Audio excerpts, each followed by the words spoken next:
እኔም እኮ ፈልጌው አይደለም። አይመለከተኝም። ቤተሰብ አይደለም የሚወስንልኝ ወደፊት ህይወቴን። ነይ ውጭ ወደዚህ። ተረጋጋ፣ አትገፍትረኝ። ዝም ብለሽ ነይ። እንዴ ብንቂ ነው ቤት ድረስ መጪው? ምን አገባኝ? ቤተሰብ ያለውን መተግበር አለብን።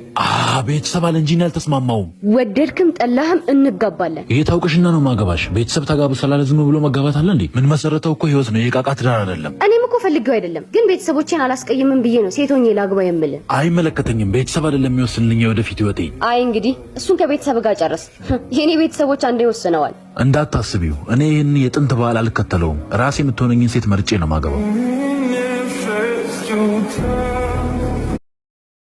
አምናለሁ። ታውቃለህ ከልቤ እንደማፈቅርህ። ግን የእሱን ቤተሰቦች እንድትጋቡ ወስነዋል። ካላንቺ ህይወቴ እንዴት ሊሆን እንደሚችል እንኳን ማሰብ አልችልም። መጣውኛ እንዴ መታጠቢያ ቤት ደርሼ።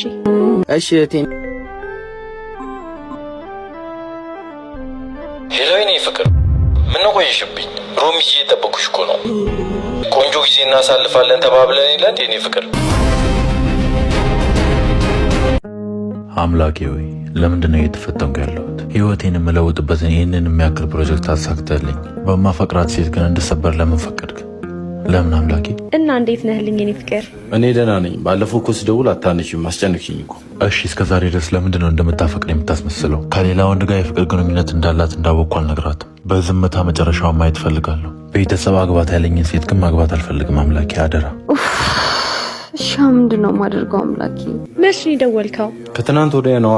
ጸጋ ጋር ነበር እኮ። አንስቶልህ ነበር እንዴ?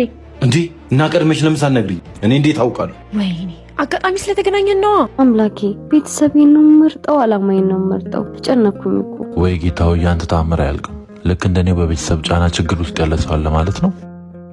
ለቤተሰቤ ብዬ ነው እንጂ እኔ ምንም የማግባት ፍላጎት የለኝም። እና ያው ሁሉ እቅዳችን ሊበላሽ ነው ማለት ነው? አይ አይበለሻሽም፣ መስተካከል አለበት። ራሴን ትልቅ ቦታ አድርሼ ለሰዎች መድረስ፣ ሰዎችን መርዳት፣ ለሰዎች መቆም ነው የኔ ዓላማ። ጌታዬ ሆይ ምን ነው ለኔም እንደዚህች አይነት ልባም ሴት ብትሰጠኝ። አዎ መስተካከል አለበት። በእቅዳችን መሰረት ሁሉንም እናደርገዋለን። ካገባሁት በኋላ 3 ወር ብቻ ነው የሚያስፈልገኝ። ከዛም መላይ ስለምችል ግማሽ ሀብቱን ተካፍዬ ካንተ ጋር እኖራለሁ። ሌላውን ላንተ ትቻለሁ። እንዴ አንተ እርዳኝ።